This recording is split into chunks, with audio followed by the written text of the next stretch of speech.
मानवता कायम रखना चाहिए आज के इंसान को।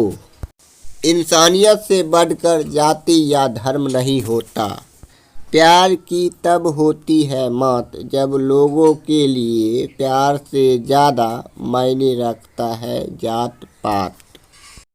यहाँ ऊंच नीच सब कुछ दफन हो जाता है, जनाजे का महंगा कपड़ा भी कफन हो जाता है।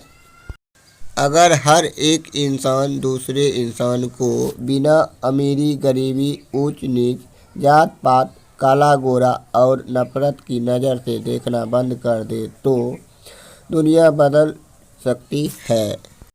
इश्क तो देखो रूह को, ना देखे जात पात को। ये तोहफा है खुदा का, ना मिले हीरे मोती पर मिल जाता पात पात को। देह काट के देख लो सबका खून लाल, जाति पाति धर्म का भेद हमने मन में रखा है पाल। अब तो मजहब कोई ऐसा भी चलाया जाए जिसमें इंसान को इंसान बनाया जाए।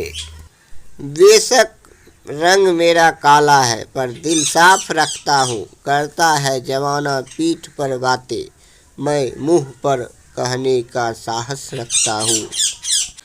मिलना किसी ऐसे जहान में जहाँ जाति धर्म का कोई दीवार ना हो, करेंगे मोहब्बत एक दूसरे से इतना जिसमें कभी ख़त्म होने की सीमा ना हो।